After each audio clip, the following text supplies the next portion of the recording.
Charlie Kirk, give us some advice. Get better ideas, Governor. Is like, it for ideas? example, I mean, like, if you want to, like, you have an opportunity to, like, run to the middle and seize this mantle. Obviously, you're talking to me of all people. Yeah. So, like, you right now should come out and be like, you know what?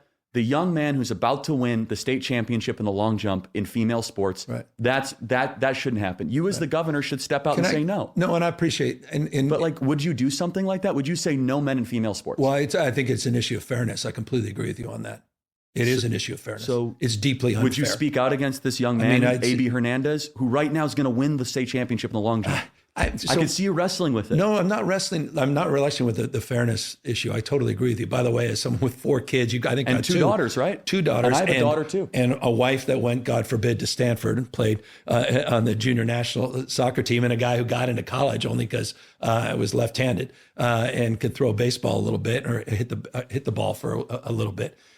So I revere sports, and so the issue of fairness is completely legit. And I saw that the last couple of years.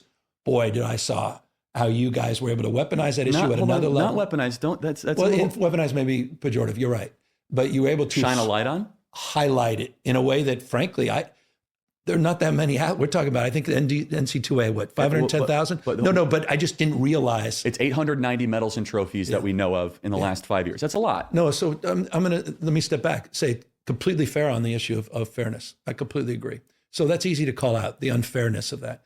There's also a humility and a grace, that these poor people are more likely to commit suicide, have anxiety and depression. And the way that people talk down to vulnerable communities is an issue that I have a hard time with as well.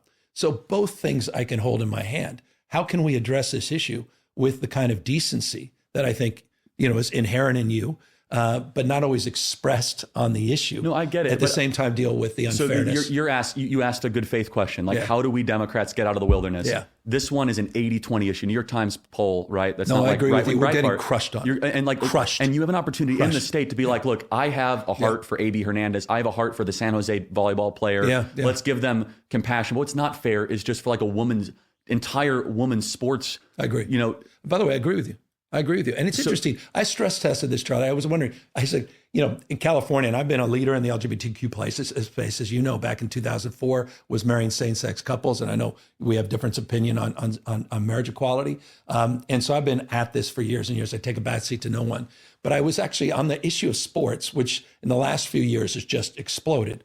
Trying to understand the 10 athletes in the NC2A, 510,000 athletes, but 10 athletes, but how profound. And even my own friend cohort, people saying, the hell is going on? Mm-hmm. Why aren't you calling this out? When did this happen? So in 2014, years before I was governor, there was a law established the legal principles that allow trans athletes in women's sports. But the issue of fairness is completely legit. So I completely align with you.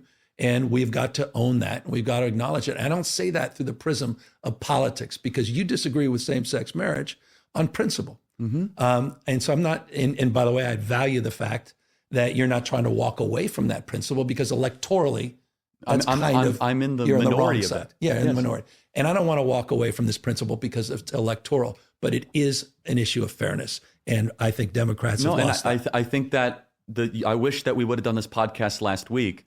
Because the U.S. Senate just every Democrat voted against that bill.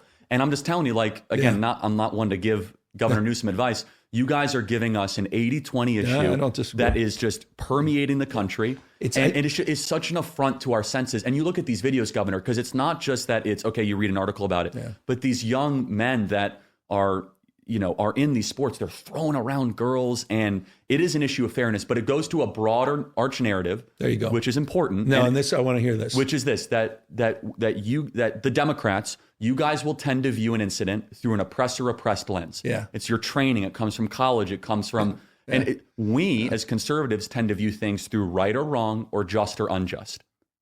And the country is going far more in our direction and away from your direction, because the problem with oppressor-oppressed is eventually you run out of oppressors and you start creating them out of thin air.